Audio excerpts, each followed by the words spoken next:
Clerks.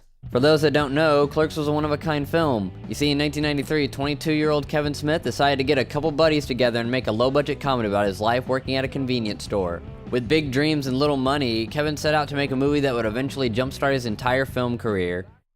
Too bad it fucking sucks, huh? I mean, look at this black and white piece of shit. This movie was made in the 90s. Why the hell is it in black and white? The whole time I kept thinking that some dude in blackface was gonna come out and perform a full-on minstrel show. I was actually kinda disappointed. But not as disappointed as Kevin Smith's mom was when she saw how much it cost to make this piece of shit. $28,000? You know how many Pokemon cards I could've bought with that money? Maybe if he put all that money towards becoming a Pokemon master, like me, then his mom would finally be proud of him. Simon, get your lazy ass off the computer and come get your dinner. Not now, Mom, I'm making a video!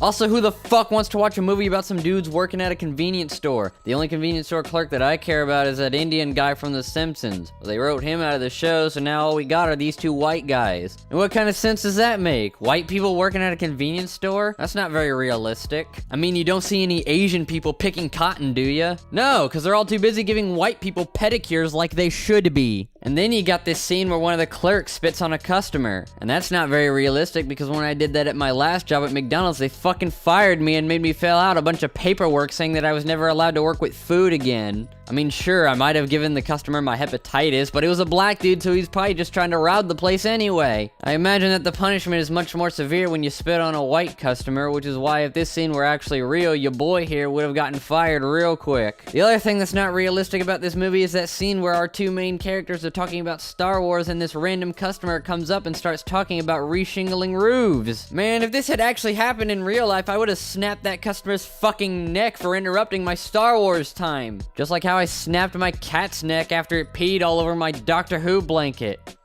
Little shit had it coming. Then you got this one bitch that interrupts the conversation again so she can go and fuck one of the characters in the store's bathroom. And that's probably the most unrealistic of all. I mean, who in their right mind would take a break from talking about Star Wars just so they can go and fuck some chick? And in a truck stop bathroom, no less. The last time I hooked up with someone in a store bathroom, all I got was an STD.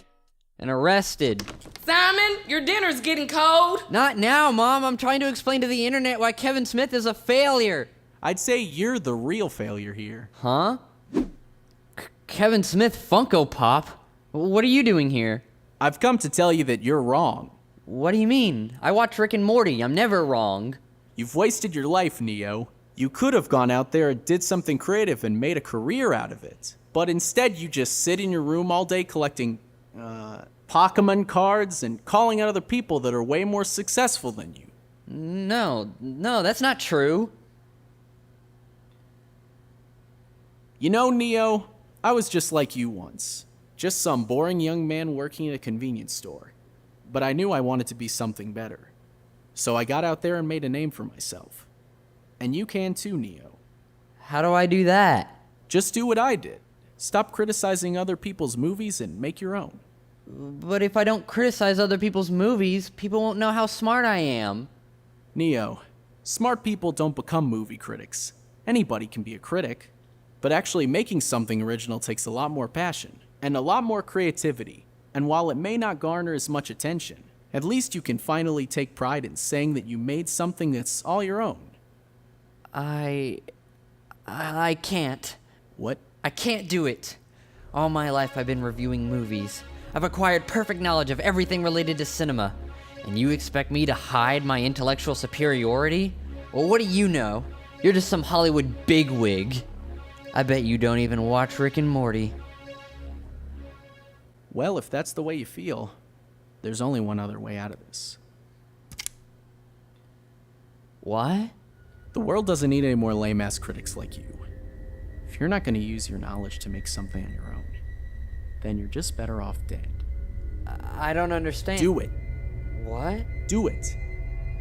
Do it. No. Do it. No. Do it. No. Do it! Do it! Do it!